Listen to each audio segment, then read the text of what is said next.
La news du jour. Alors, je vais présenter rapidement quelques infos, puis après, Mickaël, tu rentreras un peu plus dans le détail, si tu veux, Yes. Ouais, ouais, sur le vas-y, truc. vas-y. Donc, la news, on en avait un petit peu parlé la dernière fois avec Mickaël, mais on n'était pas rentré dans le détail. Donc là, on va essayer de vous donner une vision un petit peu plus claire du sujet. En gros, MakerDAO, donc vous savez, c'est l'un des plus gros protocoles en DeFi, l'un des plus anciens. Il y a beaucoup de projets qui fonctionnent grâce à MakerDAO et notamment aujourd'hui, l'un des stablecoins les plus connus qu'on dit décentralisé, même si c'est toujours un spectre, c'est émis aujourd'hui par MakerDAO. D'accord. Donc, ils ont décidé de changer leur branding en se renommant en Sky. On en parlera un petit peu plus tard. Et il y a plusieurs changements avec ça. Déjà, la tokenomics change, le nombre de jetons en circulation va changer. Et puis également, il y a un changement sur les stablecoins. Le DAI qu'on connaît aujourd'hui changerait, on en parlera un peu plus tard. On aurait du coup deux versions, le Pure DAI et l'USDS. Ce qu'il faut comprendre, c'est que globalement, jusqu'à présent, le DAI, donc qui fonctionne avec MakerDAO, Est-ce que tu peux zoomer, excuse-moi, de couper? ouais, je vais zoomer un peu Sur là-dessus. celui-là, on voit pas trop. Ouais. Nickel. Ça fonctionne par collatéral. C'est-à-dire que vous avez plusieurs types de stablecoins. Vous avez des stablecoins centralisés comme par exemple l'USDT, l'USDC, qui offrent normalement une parité de 1 pour 1 avec le dollar, avec au centre une boîte comme Circle pour l'USDC et Bitfinex pour l'USDT. Et chaque USDT ou chaque USDC qui est émis sont censés avoir l'équivalent en dollars dans leur coffre. Si j'ai 1 million d'USDT émis en circulation sur le marché, je suis censé avoir 1 million de dollars dans mes coffres. En général, c'est audité et c'est des projets qui sont là quand même depuis un certain temps. Le problème, c'est tout ce qui est lié avec le fait de pouvoir geler vos fonds et le fait qu'on soit toujours lié avec les risques de contrepartie et le fait que cet argent-là ne vous appartient pas directement parce que bah, on reste quand même dépendant des réserves et de ce qu'il y a dans les coffres de chacune de ces différentes entreprises. De l'autre côté, on a d'autres types de stablecoins, comme notamment celui du DAI, qui fonctionne avec une collatéralisation et notamment une surcollatéralisation. Donc aujourd'hui, on est capable de déposer, par exemple, de l'Ether, certains ERC20, voire maintenant, en plus de ça, des RWA pour en garantie et pour pouvoir émettre en fait du DAI. C'est-à-dire que si vous déposez, vous voulez émettre des DAI, vous déposez 1000 balles d'Ether, vous pouvez emprunter, je dis une bêtise, mais par exemple 500 balles de DAI. Et si demain, l'Ether descend à partir d'un certain ratio, on va vendre à partir d'un certain niveau, je crois que c'est 120%, tu me corriges, Michael, je crois que c'est 120%. On va vendre ce qu'on a déposé en J'ai plus le ratio collatéral en pour tête, acheter le DAI. exact. Mais en gros, on est Mais oui, censé c'est garder c'est une cette idée, ouais. collatéralisation. On est censé garder une surcollatéralisation. Et ça, l'avantage du DAI, c'est qu'on avait une certaine décentralisation aussi, malgré le fait qu'il y a quand même une grosse partie aujourd'hui de la collatéralisation qu'on a sur le DAI qui provient des RWA, qui provient de l'USDT, de l'USDC, qui ne sont pas forcément des actifs qui sont décentralisés. Donc, il y a un article que je vous présente là qui vous montre en fait aujourd'hui d'où vient la collatéralisation du DAI. Donc, ça provient de l'Ether, de pas mal de RC20 également aussi qui peuvent être déposés en tant que collatéral, comme l'Uni et tout un tas d'autres crypto-monnaies. Et en ce moment, les RWA. Mince, les RWA. Donc, tout ce qui est lié au cash-like, donc notamment les obligations.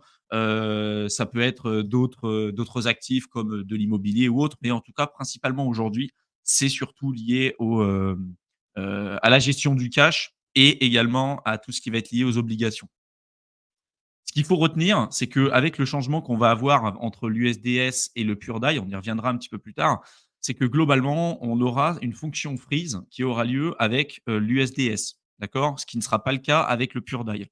C'est-à-dire qu'aujourd'hui, vous avez du DAI, d'accord? Ils ont pour vocation à garder en fait entre guillemets, la décentralisation du DAI et de permettre de transformer ce DAI en pur DAI aujourd'hui avec la vision qu'on pourrait avoir et en se disant, bah, OK, moi, je veux éviter d'avoir une fonction freeze parce qu'avec les ERC20, le DAI, c'est un ERC20, on n'est pas censé pouvoir mettre en fait une fonction freeze, c'est pas possible. Mais avec toute la réglementation qu'on a aujourd'hui avec les RWA, bah, ils sont obligés en fait de passer une step au-dessus et d'ajouter en tout cas tout un tas de volets réglementaires. Donc en fait, ils ont fait tout un rebranding.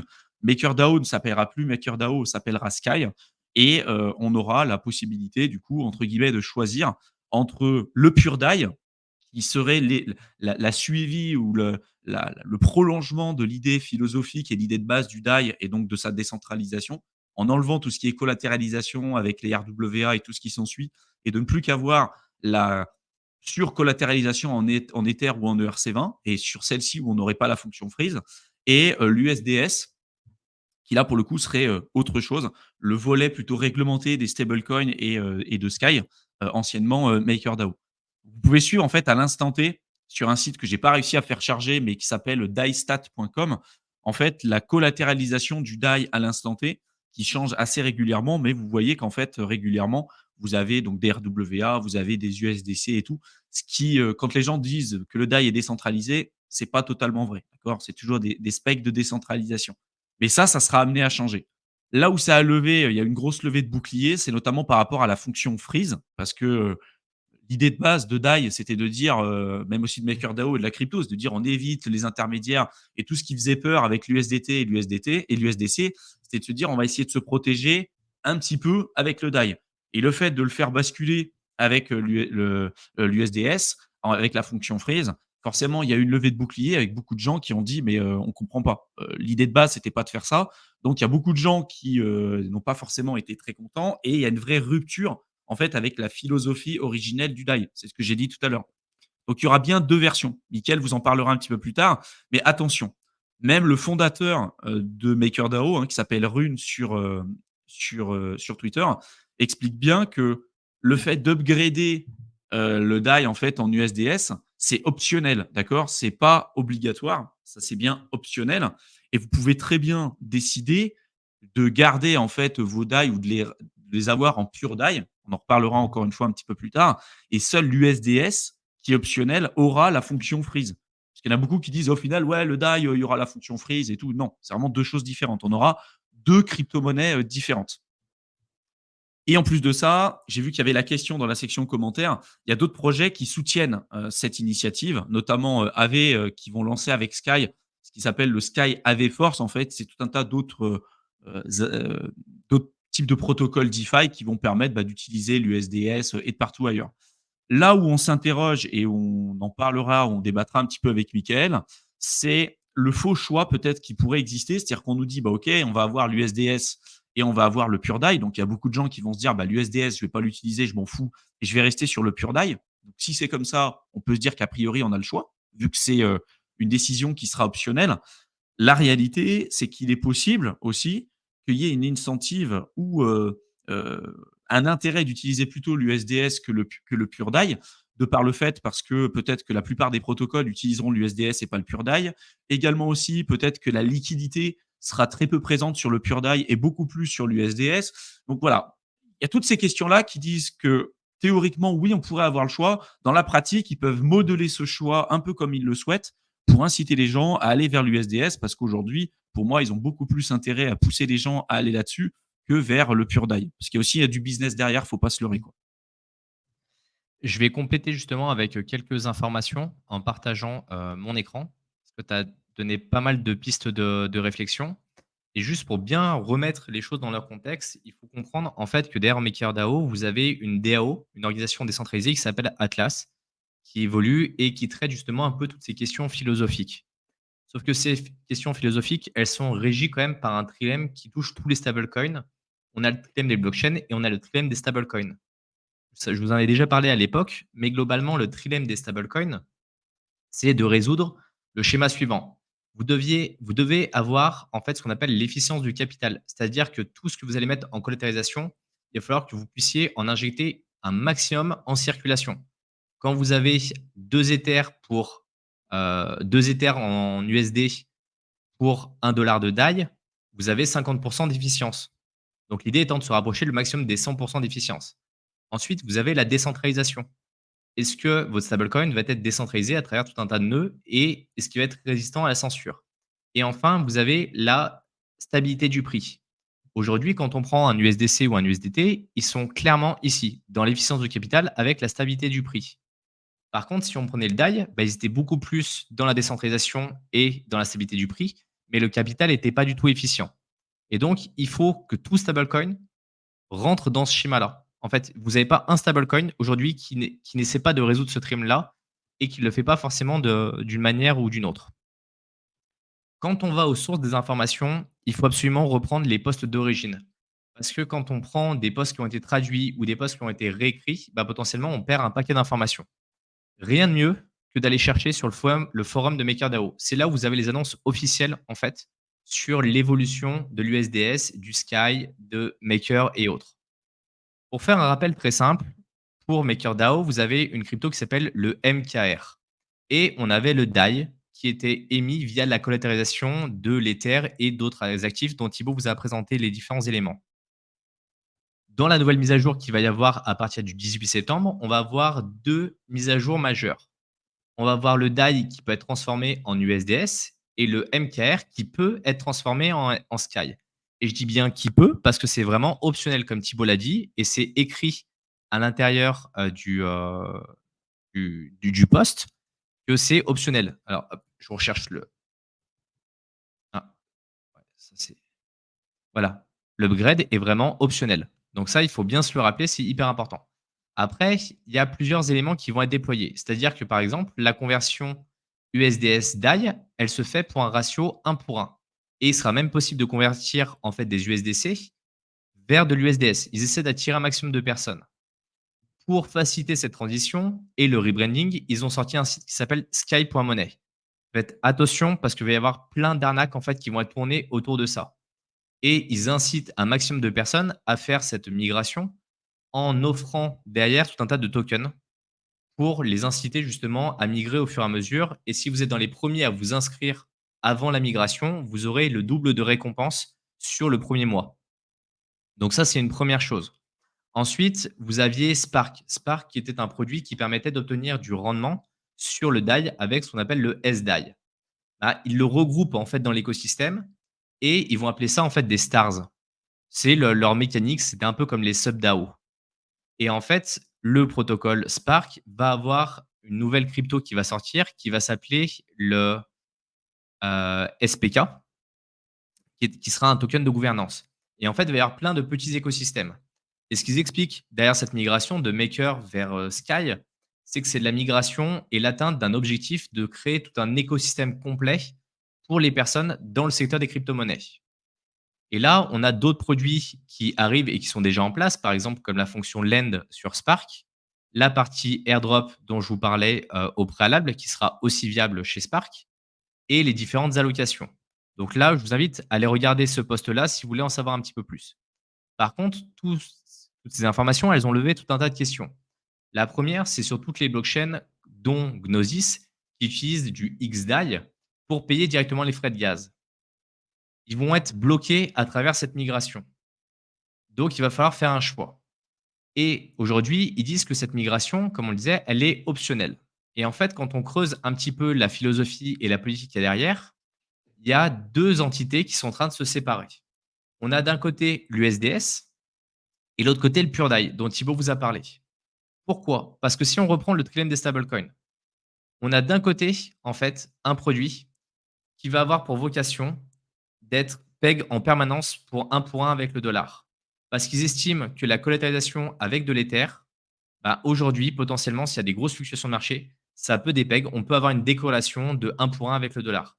Et ça, c'est une réalité. C'est un risque aujourd'hui qui est possible, qui est plus faible, mais qui est quand même possible. Et donc, ils veulent intégrer des RWA, chose qu'ils ont déjà commencé à faire. Le problème, pour arriver à diffuser au maximum le stablecoin et avoir des RWA qui sont de plus en plus solides, et pour s'intégrer au mieux dans la finance traditionnelle, ils sont obligés, en fait, de faire un changement de choix technique et de se mettre en accord avec la réglementation. Qui dit se mettre en accord avec la réglementation, dit avoir une fonctionnalité où ils sont capables de freeze les tokens, de pouvoir geler certains actifs. Avec la norme actuelle sur laquelle DAI a été développé, ce n'est pas possible, ce n'est techniquement pas possible. D'où l'arrivée du nouveau jeton. Cette information a fait grand peur dans la communauté, surtout la communauté libertarienne, en disant: «Mais c'est pas normal, on avait un DAI qui ne pouvait pas être gelé, pourquoi vous passez sur ça?» Parce que, bah, il faut se rapprocher de la finance traditionnelle. Ça, c'est une partie des équipes qui ont fait ce choix-là. Et après, on a les autres équipes qui se sont dit: «Non, nous, on veut rester absolument dans de la décentralisation et revenir sur l'origine du DAI». L'origine du DAI, C'est tout simplement une collatéralisation avec de l'Ether, que ce soit du stack Ether ou de l'Ether basique. Et donc, enlever toutes les autres cryptos qui auraient été rajoutées et avoir ces deux produits, le Pure DAI d'un côté et l'USDS. L'USDS va sortir là le 18 septembre. Le Pure DAI, il n'y a pas encore de date, mais il l'annonce potentiellement dans les années à venir. Et pareil, ils expliquent que la conversion DAI-USDS peut être faite dans les deux sens. C'est-à-dire que vous avez du DAI, vous voulez changer contre de l'USDS. L'USDS, vous pourrez le rééchanger contre du DAI. Sauf qu'au bout d'un an, la parité ne sera plus de 1 pour 1. Parce qu'ils estiment que le DAI va être de moins en moins utilisé et que le pure DAI, pareil, aura énormément de mal à garder son peg. Donc pour l'instant, on navigue un peu dans une zone de flou, mais c'est globalement les deux choix qui ont été faits. D'un côté, le pure DAI pour la communauté plus libertarienne et qui sera peut-être moins implémenté, et de l'autre côté, l'USDS. Et après, il y a toutes les problématiques légales. Parce que si vous avez un produit comme l'USDS, où potentiellement vous pouvez obtenir du rendement dessus, bah, il y a des marchés qui sont obligés d'être sortis, comme le marché US ou le marché UK, parce que les réglementations ne sont pas encore euh, OK pour que les utilisateurs puissent les avoir. Et donc, il y a beaucoup de personnes qui commencent à lever un peu les boucliers dans ce sens-là. Vous voyez, c'est des discussions qui sont quand même assez récentes. Et c'est pour ça qu'il y a un peu cette philosophie à se dire, OK, on aura 2 produits.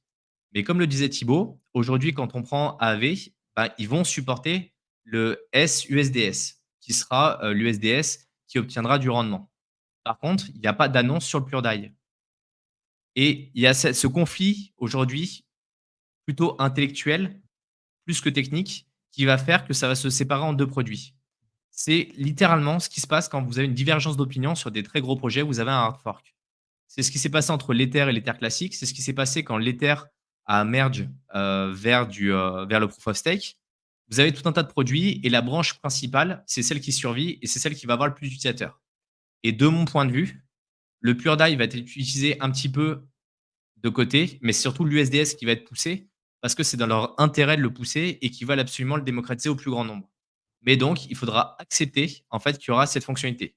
Vous pouvez vous dire, bah, je garde médaille, sauf qu'un jour, il y aura plus cette parité et plus cette conversion qui va être possible. Et donc, vous risquez de perdre tous vos DAI. C'est là le risque fondamental en fait de cette migration. Et c'est pour ça qu'il faut absolument comprendre l'ensemble des éléments.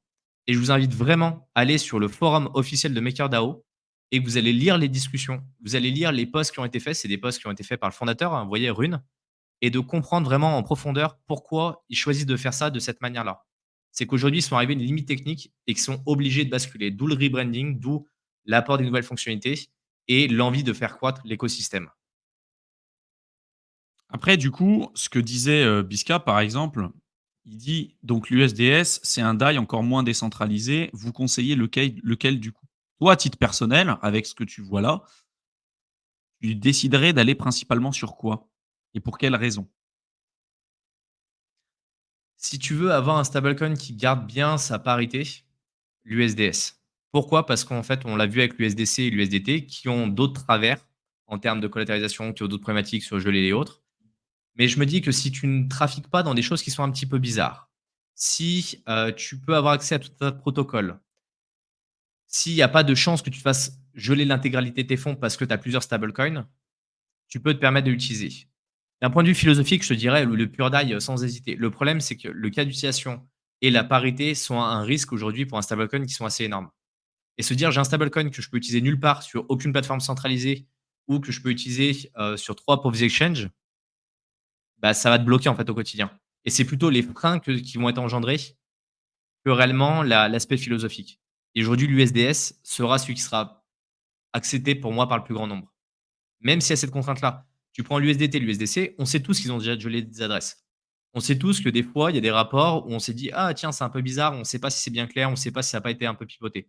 Et pourtant, tu prends en termes d'utilisation, Ça tu prends sur les marche? protocoles, ça marche, il y en a de partout. Donc il y Mmh. a un moment, quand tu veux avoir un portefeuille qui soit stable et qui tienne, bah, tu pars sur les plus gros, qui ont des contraintes, qui ont une contrepartie. Et là, se dire: «C'est adossé par du RWA». Et il y a tout un listing aujourd'hui des RWA qui est à l'intérieur et il y a des choses avec lesquelles vous pouvez être d'accord et des choses sur lesquelles vous n'êtes pas forcément d'accord. Ça vous permettra d'avoir aussi du rendement de manière plus ou moins native, sans prendre des risques qui sont démesurés. Ce qui permet de Après, le rester aussi dans principe de l'écosystème crypto. fonctionnement aussi, tu vois, il reste identique. C'est-à-dire qu'on est toujours sur quelque chose de surcollatéralisé. Sauf que, bah, la C'est sûr. surcollatéralisation, tu vois, elle se fera avec des RWA, elle se fera avec plein d'autres choses et on n'est pas sur le même type et le même principe de fonctionnement que ce qu'on a sur de l'USDT et de l'USDC. Après, comme l'a dit Mickaël, la réalité, c'est que l'USDC et l'USDT et surtout l'USDT, hein, le nombre de FUD qu'on a depuis, des années et des années, parce que c'est le plus vieux stablecoin, hein. C'est celui qui a vraiment le plus de liquidité aujourd'hui, qui a eu le plus de travers, en tout cas, le plus d'attaques, et de contrôle de la part de la justice et tout, et c'est celui qui a le plus perduré avec le temps. C'est ça la réalité. C'est qu'en fait, si vous étiez parti sur des stablecoins qui étaient décentralisés ou même tous les fameux stablecoins algorithmiques, les fameux, hein, qu'on connaît tous, hein, El Famoso algorithmique, tu te fais éclater. Et en fait, c'est quoi le plus important? Est-ce que c'est de te dire: «J'ai une crypto qui garde son peg et que je peux utiliser quand je veux», parce que c'est ça le principe du stablecoin, ou je veux un stablecoin qui est «décentralisé» entre guillemets avec des spectres de décentralisation et en se disant: «Je peux pas forcément l'utiliser quand je veux» et il pourrait potentiellement perdre son peg. C'est ça le plus gros risque, en fait, du stablecoin. S'il perd son peg, il perd sa valeur, le stablecoin. Mais il sert à C'est rien. l'utilité. Il sert à Et rien. la fonction freeze, elle va pas être implémentée dès le début. C'est ce qui a été annoncé le 18 septembre, il y aura pas de fonction freeze tout de suite. Ça va arriver quelques semaines, mois après. Je pense qu'ils vont pas trop traîner non plus pour implémenter. Et quand Bisca, quand tu dis un jour, tu vois l'impasse de la migration en mois, en année, pour moi, c'est moins d'un an. Ils annoncent dans les docs, quand on lit un petit peu en travers des lignes, ils annoncent que dans un an, la parité, elle va sauter. Qui dit parité qui saute, dit automatiquement une chute de l'adoption à ce moment-là, ou du moins un gros changement. Les gens qui vont plus avoir la parité vont vite les liquider. Et pour moi, c'est une histoire de quelques mois pour qu'il y ait une adoption qui soit assez forte en fait de l'USDS. Pour moi, en 6 mois, va y avoir une forte adoption de l'USDS. Et le pure DAI, il y a pas d'informations, c'est plutôt des discussions, des choses qui sont amenées. Et d'après la doc, et je dis bien d'après la doc et ce qui est écrit sur le forum, les développeurs laissaient entendre qu'ils allaient essayer de faire traîner la chose le plus longtemps possible. Ils mettaient quelques mois sur certaines fonctionnalités, et quand ils parlaient du pure DAI, c'était en mode, ils reléguaient vraiment la chose. Donc c'est pour ça que je suis assez mitigé sur ce côté-là. Après, le seul moyen aujourd'hui, on en revient toujours au même point, hein, le seul moyen pour vous de vous protéger, plusieurs stablecoins, plusieurs adresses. Parce qu'en fait, il y a beaucoup de gens, tu vois, qui se révoltent en se disant: «Ouais, la fonction freeze, ça fait peur et tout». La réalité, c'est que vous avez sans doute déjà utilisé de l'USDT et de l'USDC. Cette fonction freeze, elle était présente et est-ce que ça vous a, même pour le BUSD ou le FUSD de Binance maintenant, cette fonction Mais freeze, elle est là depuis le début et en fait, est-ce que ça vous a empêché de l'utiliser? Est-ce que ça vous a fait peur? Non. C'est juste que peut-être dans votre tête, vous vous disiez, heu: «Oui, bah, j'ai quand même toujours le DAI, ça peut passer, j'ai une solution». Mais même le DAI, en fait, il pouvait de manière indirecte, il pouvait freezer le truc. Tu vois? Il pouvait détruire le DAI comme ça, comme il le souhaitait. Donc à voir. Il y aura pas de vérité absolue. Après moi, tu vois, ce qui me dérangeait un peu là-dedans, c'est le discours de dire un peu comme ce que font un peu les politiques aujourd'hui, tu vois? «Vous inquiétez pas, on va mettre une taxe, ça va durer quelques mois». Puis après, ils la laissent et puis, c'est bon. Tu vois, de dire: «C'est optionnel et vous aurez le choix». Ça permet à ceux qui disent: «Ouais, vous avez pas le droit de le faire, vous avez pas le droit de le faire», de dire: «Vous inquiétez pas les gars, pour vous, ça change rien». non, mais Mais ce dans sera les pas le faits, cas. plus tard mais ouais, mais plus Dans tard les faits, c'est pas le cas. C'est pas optionnel.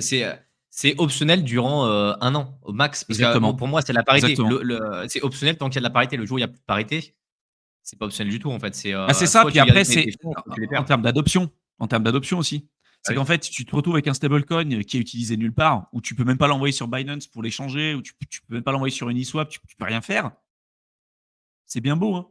Et des stablecoins comme ça, je peux vous en donner plein, hein. Des stablecoins, il y en a beaucoup, hein. Mais c'est ça un peu le problème, c'est qu'en fait, ça peut être un faux choix. Vous dire: «Oui, vous avez le choix», comme aujourd'hui, hein, vous avez le choix d'utiliser Ethereum classique ou Ethereum. Vous utilisez quoi? Ou Bitcoin Cash. Vous utilisez quoi tous les jours? Moi, Ils ont fait leur choix, j'utilise hein. Bitcoin SV déjà. Non, mais tu vois? Genre, en fait, les gens, ils ont le choix, mais c'est un faux choix parce qu'en fait, d'une certaine manière, déjà, la communauté a choisi le projet, qu'ils souhaitaient soutenir. Mais derrière, si la liquidité, les projets, l'adoption, tout va vers une crypto, et ce qui vous retient, c'est l'idée philosophique ou libertarienne, vous allez peut-être vous retrouver, peut-être dans quelques temps en vous disant: «Peut-être, j'ai peut-être fait une connerie, quoi». Parce que le plus important, c'est la stabilité de votre stablecoin, en fait. C'est vraiment ça. Qu'il soit décentralisé ou pas, ou un certain degré de décentralisation, je le comprends et peut-être que ça permettra aussi de donner un coup de pied dans la fourmilière et de lancer des nouvelles initiatives. Tu vois? C'est ça aussi que je me dis. C'est peut-être que justement, vu qu'il y aura plus le DAI comme on le recherche, peut-être qu'il y aura beaucoup de boîtes ou de protocoles qui se diront: «Bah, tiens, il y a une part de marché à aller chercher. Nous, on va vraiment essayer de rechercher ou de présenter une nouvelle alternative», tu vois? Et ça permettra de lancer une nouvelle vague de stablecoin, peut-être. Ouais, des alternatives, il va y en avoir, je me fais pas de soucis de ce côté-là. Par contre, en fait, les réglementations sur les plateformes centralisées font qu'en fait, ils ne pourront pas être référencés dessus et donc ils seront toujours relégués, en fait, à un rang inférieur et pour ceux qui se posent des questions, vous voyez, hein, l'USDT, USDC DAI, FDUSD de chez Binance, PUSD, PY qui commence à être un peu utilisé, mais quand vous voyez, hein, le rapport, on est à 1 hein. Ouais, C'est c'est vraiment vraiment, rien du tout. c'est rien du tout et après là, vous arrivez sur les nouveaux de cette année, du moins pas le True USD parce que le True USD ça fait déjà quelques années. USDD, Le c'est celui de Frax, Tron, non? ouais, l'USDD, celui de Tron, ouais, exactement. Ouais. USDE de Etna, le Frax, vous voyez la parité, ça bouge quand même pas mal. Le Hondo USDY, bah, c'est pareil, il est de cette année. Quand vous voyez Ouais, la parité, avec les voilà RWA. et après on se retrouve avec toutes les joyeusetés. Alors là, en plus, c'est de l'URS en plus. Je sais pas pourquoi il était référencé dans les stablecoins, ah si, parce que ceux-là, il y a les 2 Mais ça et vous représente voyez après rien. les Tu as vu, en ça fait, ça représente ça rien. représente rien. En termes de liquidité, il y a rien. Donc oui, il y en a. Si vous voulez, hein, allez, acheter du LYUSD, il y a rien. Vous voyez, il y en a plein de stablecoins qui sortent, hein. 4 allez-y, allez jouer dessus avec. C'est pour ça, en fait, dans la réalité, il y en a pas tant que ça. Même celui de Celo qui date quand même d'il y a, quelques années maintenant, il y a rien, il est pas utilisé. Non, après, il y a le LUSD de Liquity, aussi, qui existe, Mais qui c'est fonctionne un peu de la même manière que le DAI, mais après en termes mais de liquidité, il y a rien, 39 quoi. 000 000 Ouais, mais c'est rien. 39 000 000 de Ouais, liquidité. C'est une goutte d'eau, quand on parle de crypto, c'est 3 fois rien, en fait. ouais. Même l'USTC, il est à 90 millions et pourtant, là, faut vraiment être, faut aimer ce voilà, quand on voit la parité, je sais même pas comment il peut y en avoir autant encore en circulation. Ouais, c'est ça. En fait, c'est derrière, si vous voulez vraiment vous protéger, c'est toujours pareil. Pour moi, en tout cas, moi, j'irais sur les plus gros et en le splittant, donc avec plusieurs, cryptos et sur plusieurs portefeuilles. Parce que même si demain, en fait, déjà, il y a pas de raison qu'ils viennent friser votre argent. Pourquoi ils iraient friser votre truc? Voilà. Des particuliers qui se sont fait friser leur argent pour rien, c'est jamais arrivé. En fait, souvent, c'est par rapport à des hacks, voilà, c'est par rapport à des suspicions et on n'est pas à l'abri que plus tard, il y aurait des suspicions, de votre côté. On ne sait pas trop, hein. Mais, la probabilité que ça arrive, c'est quand même relativement faible et encore d'autant plus si vous avez plusieurs stablecoins et que vous avez plusieurs adresses, quoi. Même s'ils frisent une de vos adresses et que vous n'avez pas 100 de vos actifs sur des stablecoins non plus, hein. Vous avez peut-être encore du bitcoin, du sais rien, de l'ether ou des cryptos qui ne sont pas censurables. Voilà. Mais c'est un changement. Heu, on est sur le même, point de vue avec Mickaël. On pense que de toute façon, le pure DAI, ça sera l'idéologie de base, mais enfin, l'idéologie libertarienne, mais que globalement, il y aura à mon avis très peu d'adoption ou ça sera pas poussé dans tous les cas et qu'il y aura peu de chances que ça soit, adopté de manière mainstream, quoi. Ça sera relégué à peut-être les stablecoins qu'on a montré tout à l'heure sur CoinMarketCap, quoi. Juste pour vous donner un petit peu des informations un peu plus factuelles parce que on a du mal des fois à se représenter le nombre d'adresses qui ont été frises sur l'USDT. L'USDT qui est la plus grosse avec le plus d'ancienneté. On a moins de 1 800 adresses à l'heure actuelle qui ont été ban. 1 800 adresses, vous voyez? Il y a une augmentation certaine, mais bon, l'augmentation elle est pas non plus, exponentielle Non, puis c'est des hacks. Souvent, c'est des et c'est hacks ou des mecs qui ont fait exactement. des fraudes, du blanchiment d'argent. Enfin, ils vont pas Exactement, attaquer, à chaque fois ça a été justifié. Ils peuvent pas ban des adresses comme ça juste pour le plaisir de ban des adresses, en fait. mais oui Vous et puis c'est postez des ces gros adresses-là, montants. C'est des gros montants. bah, Tu vois? regardez, hein, Souvent ça il y a, 1 000 000 ouais, ouais, 1 000 000 d'USDT pour, 1 800 adresses. bah, ouais, c'est des gros montants. Je veux dire, si vous avez, pareil, il y a 2 poids de mesure, quoi. Si vous avez, 5 000 balles en crypto, vous dites: «Ah là, ils vont friser mon argent». Franchement, vous prenez pas la tête sur ça, hein, pour moi, il y a peu de chances que ça arrive. Voilà. Après le risque zéro n'existe pas comme d'habitude, mais c'est un changement. On voit que, tu vois, plus globalement, puis même on peut même échanger un peu là-dessus, avec toi, Mickaël, mais, tu vois, on en avait parlé un peu des censures qu'on a sur les front-end de plus en plus, tu vois? Le front-end d'Uniswap, à un moment donné, avec la nouvelle version d'Uniswap, ils voulaient parler d'installer, et d'instaurer du KYC, tu vois? Sur des front-end et tout. Là, on voit que les stablecoins, tu vois? Le DAI, ça va passer avec, USDS et tout. Bah, D'après la question toi est et com venue. Bah, je te coupe, mais pour te dire qu'en fait, la question est venue sur la table, là, sur la censure. Parce que l'USDS, comme je disais, il va pas être accessible, du moins les différents, rendements ne seront pas accessibles aux Américains, au UK et aux personnes utilisant un VPN. Et là, il y a eu toutes les boucliers qui sont levés en mode: «Mais, c'est juste le front-end qui va être bloqué» et la communauté, de MakerDAO, souhaite qu'il y ait plein d'autres front-end qui soient ouverts et donc il va y avoir ces questions de législation qui vont arriver. Donc les gens Mmh. commencent à comprendre qu'il y a une décorrélation entre le front-end où on peut mettre de la censure et le back-end qui est censé tourner pour n'importe qui. Le Parce code. que sur le code, ils peuvent pas dire: «Bah, ces adresses-là, elles sont référencées aux US». Toi, c'est simple, tu crées notre adresse, merci, elle est plus référencée aux US, tu fais ce que tu veux. Donc ça va être ce jeu-là qui va être instauré, en fait. Ouais. Donc ouais, ma question, c'était ça. C'était de te dire aujourd'hui, on voit que dans nos vies de manière générale, sans parler de crypto, on voit qu'il y a quand même de plus en plus de censure et de moins en moins de choix ou de libre arbitre. En crypto, même dans tout ce qui est lié à la DeFi, la réglementation, elle se fait de plus en plus présente et il y a de plus en plus de contrôle. Tu vois, je parlais donc d'Uniswap, sur le front-end, on va déréférencer certains projets, le KYC qui pourrait être implémenté, bref, toutes ces choses-là qui commencent à arriver. On pourrait très bien arriver à un moment donné, avec même aussi les stablecoins, on pourrait très bien arriver à un moment donné où en fait, monsieur et madame tout le monde qui veut faire de la DeFi, bah, s'il utilise le front-end ou s'il a pas vraiment les connaissances, bah, il aura des contrôles à droite à gauche et puis on pourra lui dire: «Ah bah non, non, tu peux pas parce que, tu viens du Nigeria ou tu viens de l'Argentine ou tu viens du truc». Alors que ceux qui seront formés et qui sauront utiliser correctement la crypto, la blockchain et les protocoles, sauront qu'en fait ces codes sont open source, que tu peux les télécharger sur ton PC, que tu peux faire ce qu'on appelle vraiment de la vraie DeFi quoi. Que ce qui là où il y aura les contrôles, ça sera sur les front-end. Donc ma question c'est la suivante, c'est comment tu vois l'avenir? Est-ce que tu le vois un peu dans ce truc-là avec du coup deux plans de la population?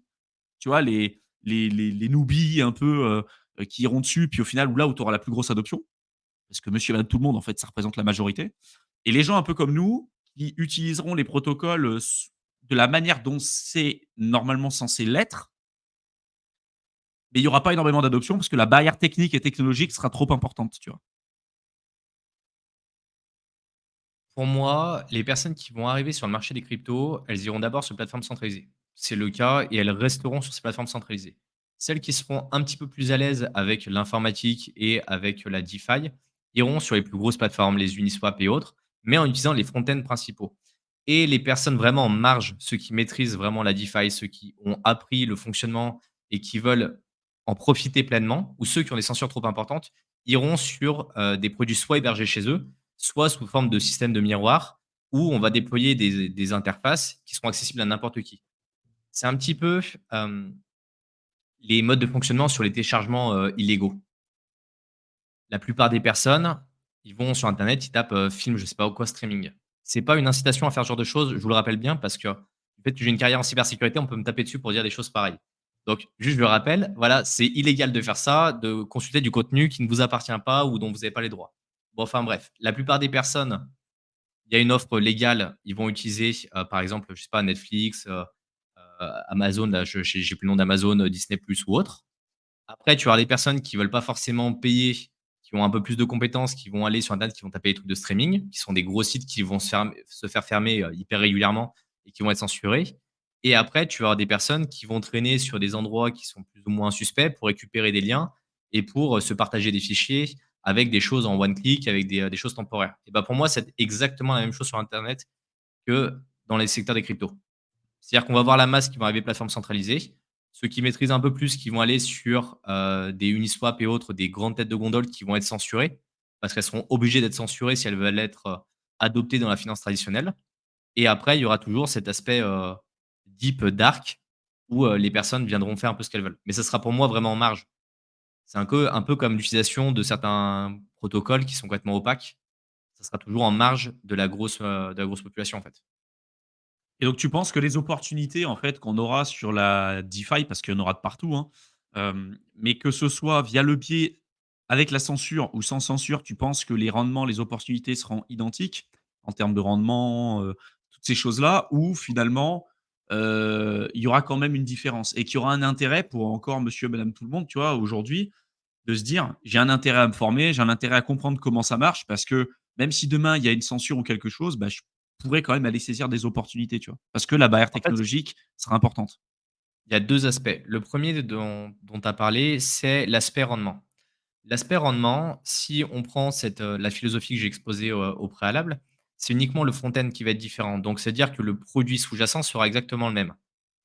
Et donc, tu pourras aller faire du farming sur du AV ou du Uniswap en ayant un autre front-end parce que ce sera le même code qui va tourner derrière. Donc, tu auras les mêmes rendements que les autres. Après, il y a toujours des nouvelles plateformes qui vont apparaître pour te donner des rendements un peu plus importants avec des incitations et autres. Et après, pour moi, il y a l'aspect censure qui est aujourd'hui le point majeur. Il y a l'aspect fiscalité aussi pour ceux qui veulent passer un peu en travers des lignes et ceux qui ont des juridictions comme en Espagne. Théo, est capable d'en parler mieux que nous, où, ils traquent toutes les transactions qui sont faites on-chain. Du moins, vous êtes censé déclarer toutes les transactions qui sont faites on-chain. D'où l'intérêt de pouvoir faire des choses sur certains wallets qui ne sont pas associés à ta personne. Ce qui te permet de te dissocier de cette partie, fiscalité. C'est pas une incitation à frauder le fisc, on le rappelle bien. Et après, tu as pour toutes les personnes qui sont, par exemple, aux US, Canada, au Royaume-Uni ou dans des pays où la censure est assez forte. Là, c'est pour des contraintes réglementaires, mais pour les autres pays comme, par exemple, je sais pas, la Chine, vous allez à Singapour, les connexions sur YouTube, vous avez un paquet de trucs qui sont censurés. C'est assez, embêtant. Qui, eux, auront besoin, en fait, d'accéder au protocole et qui vont être obligés, en fait, de passer par des fontaines qui seront décentralisées. Pour qu'il n'y ait pas d'association identité physique avec identité numérique, portefeuille numérique, si on peut dire ça comme ça.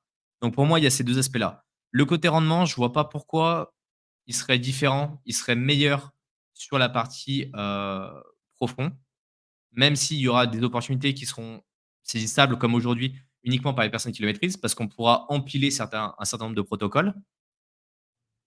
Mais si on prend par exemple un, AAV et un CRIM, qui sont 2 plateformes de lending, pas forcément de la meilleure qualité.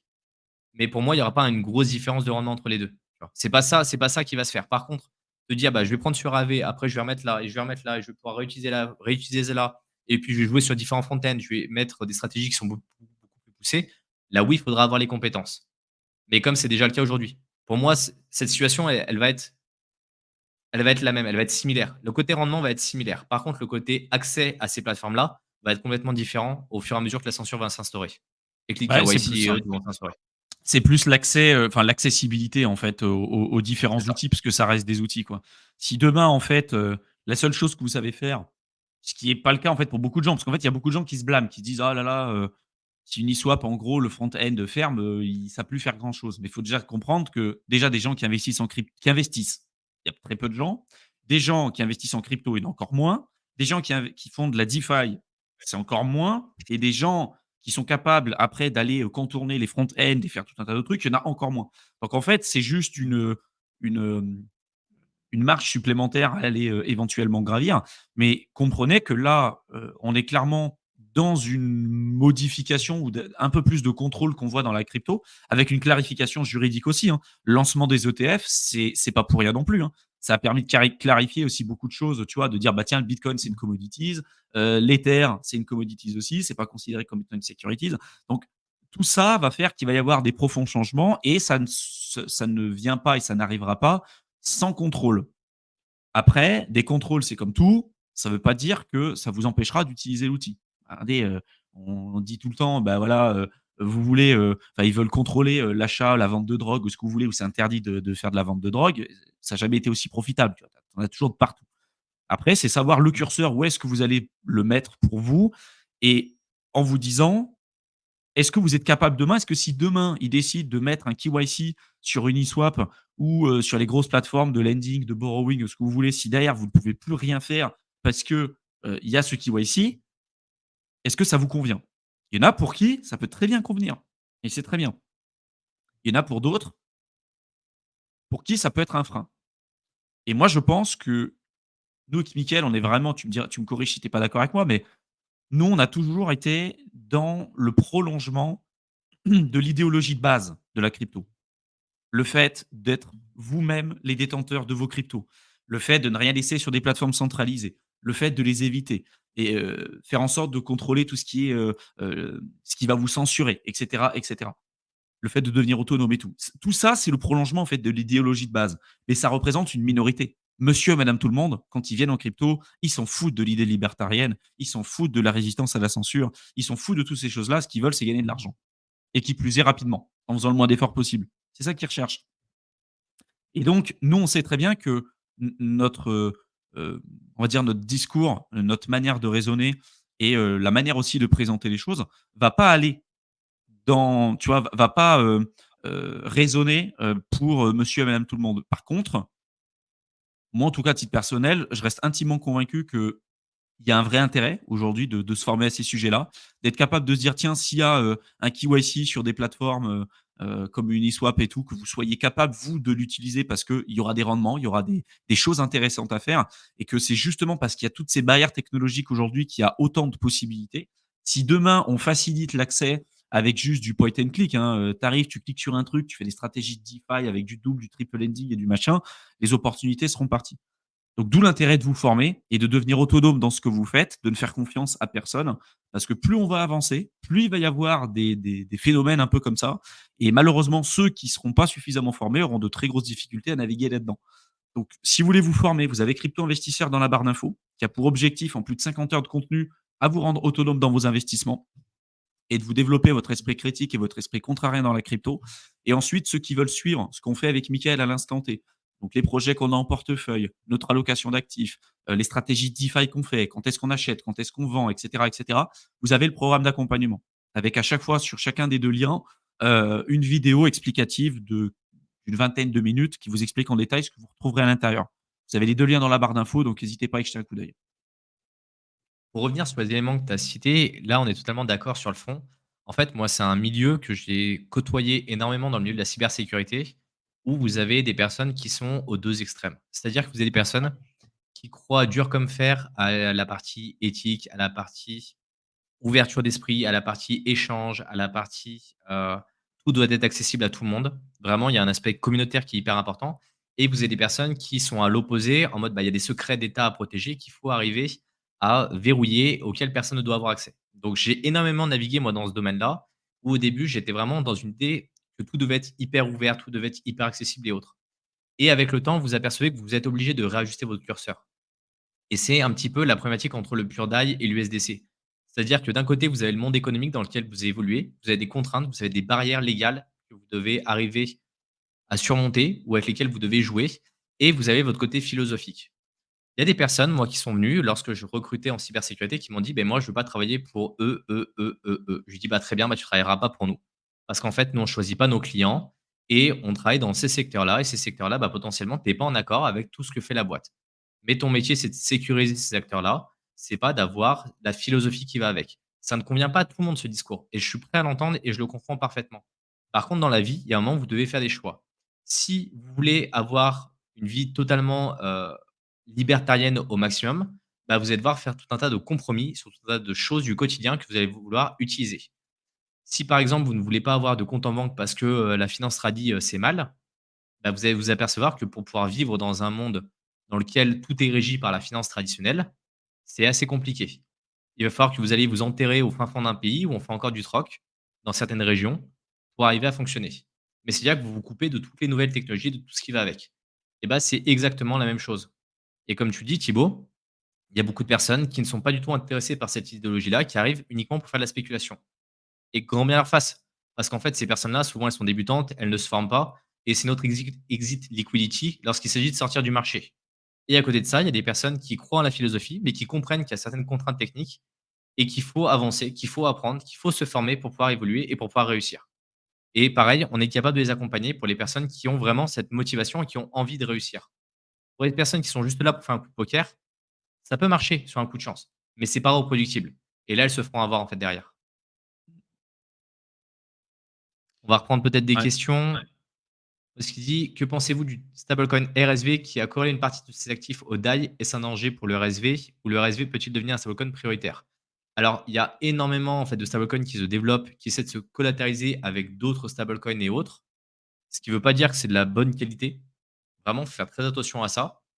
Et aujourd'hui, eux-mêmes, au sein du protocole, ils vont devoir faire un choix. Parce qu'ils vont pas pouvoir rester avec du DAI éternellement. Soit ils vont migrer vers l'USDS, soit ils migreront plus tard vers le Pure DAI.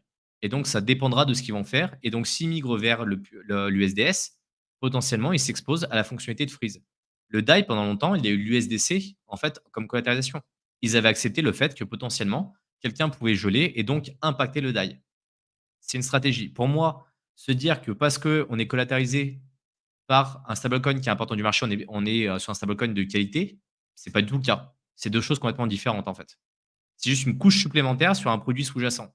Si ce produit sous-jacent, il y a déjà des risques que tu ne supportes pas, ne va pas sur le produit, supplémentaire, en fait.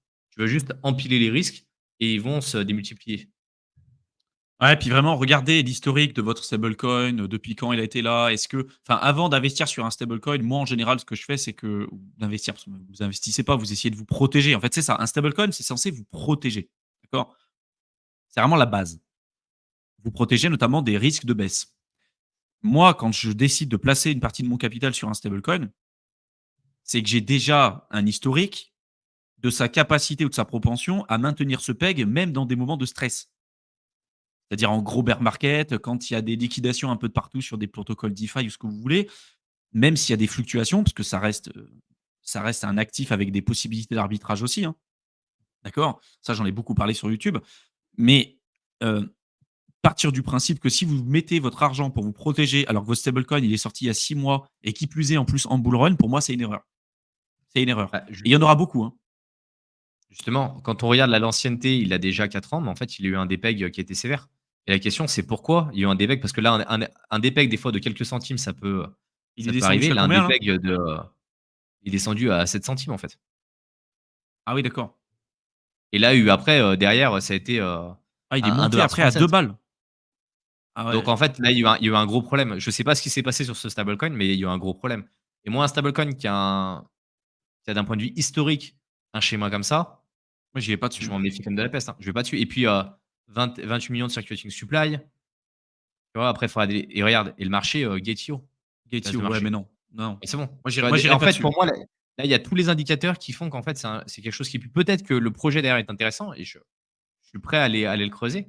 Mais en fait, là, il y a tous les indicateurs qui font que je veux pas l'avoir en portefeuille. Quand vous avez un stablecoin qui a fait ça là sur les 6 derniers mois, mais c'est inentendable en fait. C'est pas un stablecoin. C'est une crypto comme une autre, mais c'est pas un stablecoin. Après, si vous vous dites dans votre tête: «Mon objectif, c'est par exemple d'utiliser cette crypto parce qu'il y a des rendements à aller chercher sur certains protocoles de DeFi et donc je vais prendre 1 de mon bag que je vais transformer là-dessus pour aller faire du rendement», ça vous regarde. Mais du coup, l'objectif de base n'est pas celui que j'ai dit tout à l'heure. C'est pas pour objectif de vous protéger en cas de baisse. Si demain vous avez, je sais pas, le marché qui part en bear market et vous vous dites: «OK, je veux stabiliser mon portefeuille pour les 3 prochaines années pour après rentrer sur le marché crypto», est-ce que vous allez utiliser ce stablecoin là ou l'USDT, ou l'USDC? Je vous pose la question, hein. Moi perso, celui-ci, j'y mets pas un copec pour protéger mon capital, hein. Absolument pas, hein, aujourd'hui.